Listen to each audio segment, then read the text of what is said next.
Hey beautiful people, this is my first time mixing cabbage and collards.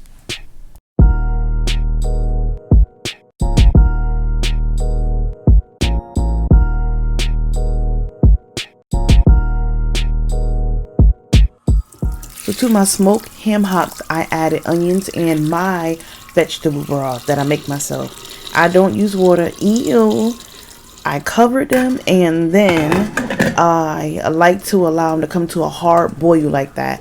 Once it comes to a hard boil, I turn the temperature down and I let it cook slow and low until the meat is tender enough to pull away from the bone. And so I cut up my smoked meat and I add it back to the pot. And then I set aside my seasonings for my collard greens.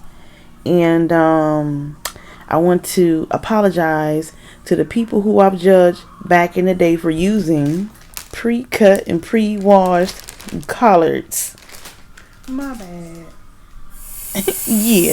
And so I did not trust the shopper to pick out greens that I would choose myself. And then I was like, look, I'm going to just go ahead and try the already cut and washed ones. But of course, I'm going to wash them, and surprisingly they cut them the way I cut my collard greens.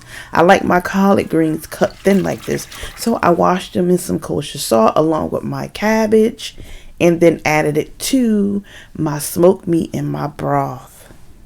So this is my first time cooking cabbage and collard greens mixed together, and it made sense to allow my collard greens to cook down some before I added my washed cabbage, and I seasoned my collards and my cabbage.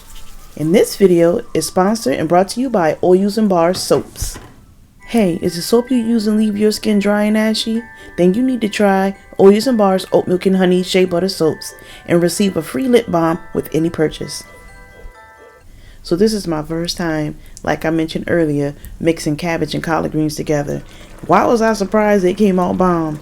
I don't know, but my food always come out bomb. And if you want to see more bomb recipes, be sure to like and subscribe, comment, and follow for upcoming videos.